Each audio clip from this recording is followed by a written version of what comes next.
Hi, my name is Charlie from It's Barbie Paris, and I've been on the internet a long time, but this is probably the username and things that I've stuck to the longest. And as far as I've been on YouTube and I've seen people creating on YouTube, there's always been different tags. So today I'm going to participate in the disability tag.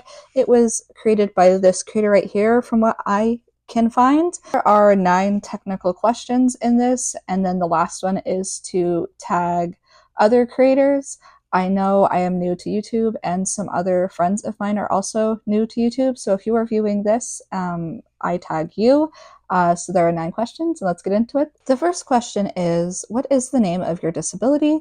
I find this one kind of hard to answer. I have multiple chronic illnesses, but I have autism for one, and so I experience different aspects of disability.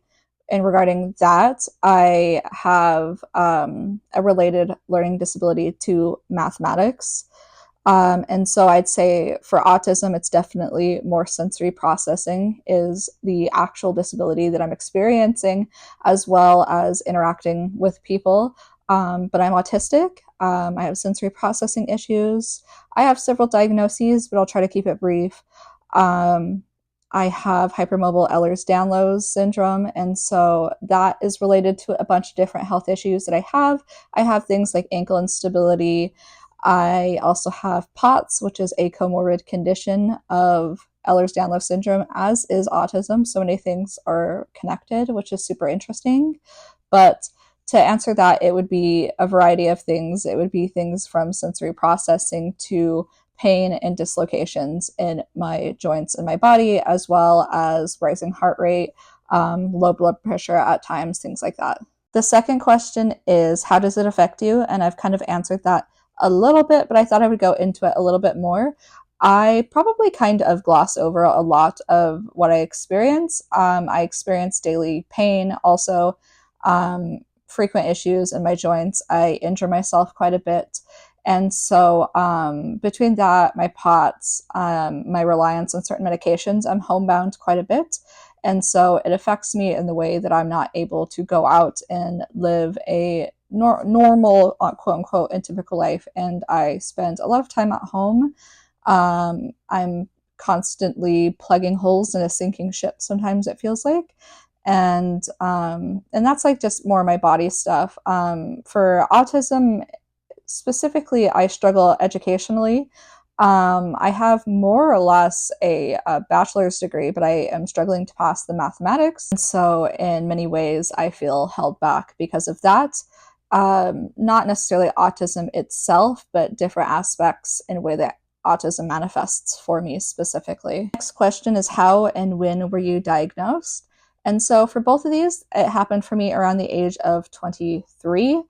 I was not feeling very well, and for other reasons, I was in contact already with a autism clinic that was local to me, and I started recognizing a lot of behaviors that I had in relation to somebody that I was looking to get tested.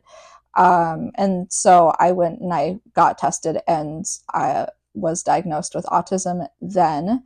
And then for my Ehlers-Danlos syndrome, I was diagnosed through a geneticist. I have the hypermobile type, so I don't technically have any of the markers they've identified yet, but I pass the Baton score and the other requirements for the hypermobile type. As well as they found a mutation on my SCN9A gene, which affects the body's process to pain. For example, some people can have mutations and have issues with seizures and things like that.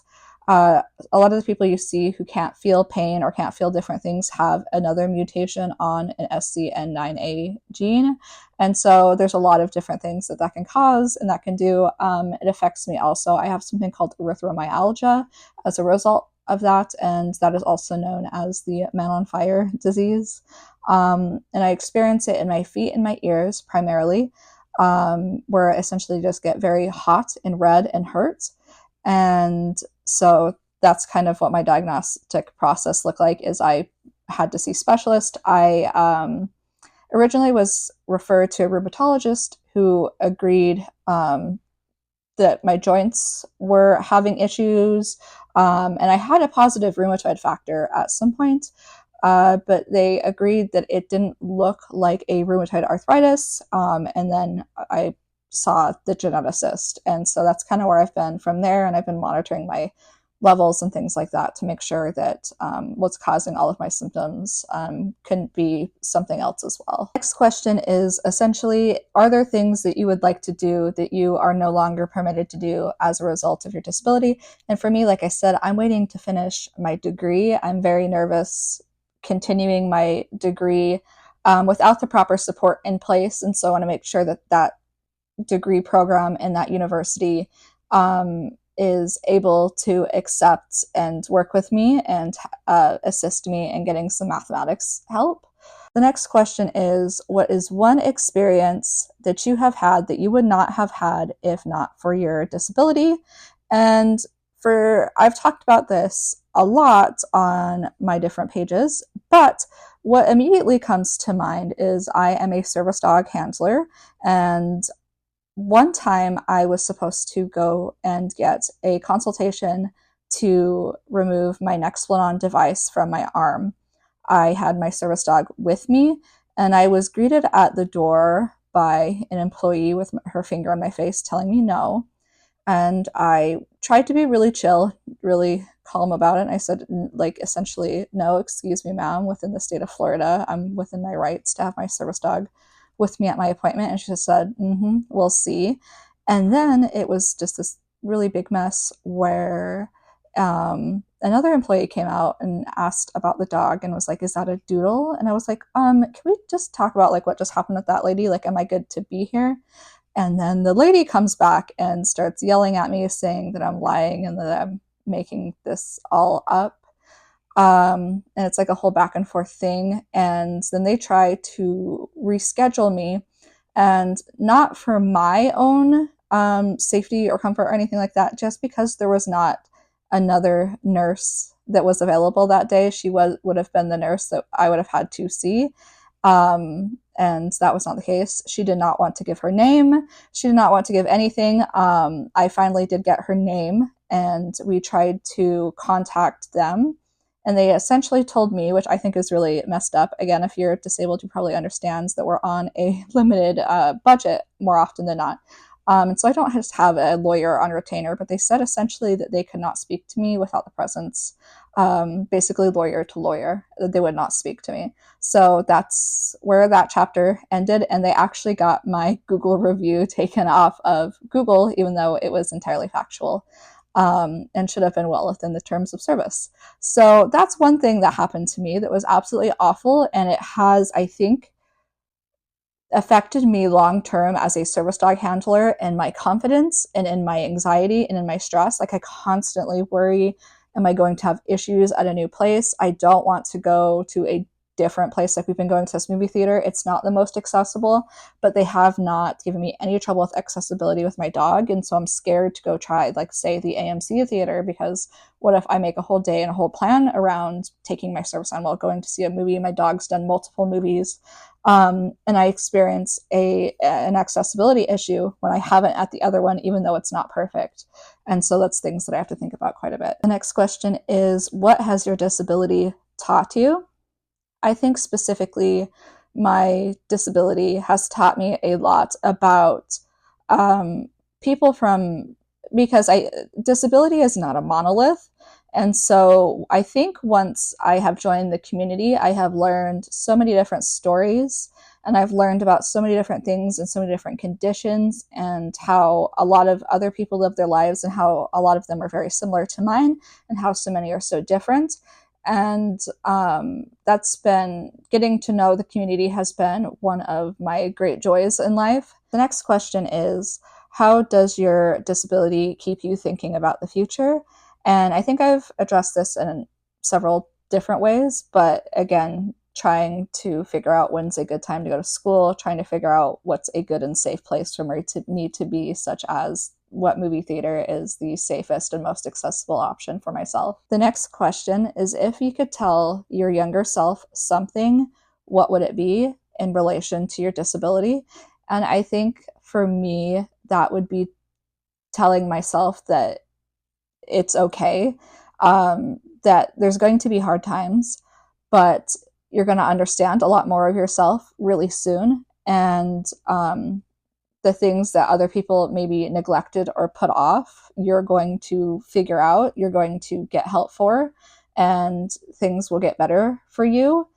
And I also would like to tell a younger me that it's not growing pains, and to be strong and firm in how you take care of yourself medically, and placing yourself sometimes in vulnerable medical situations. The next question is to name 3 disabled YouTubers that you like watching. And for me, I really like Molly Burke. I think that that is a given. I'm new to exploring this side of YouTube. I really like her work. I really like Annie Eleni's work, and I really like Jessica Out of the Closet. I like her fashion. I like her discussion about her journey to motherhood.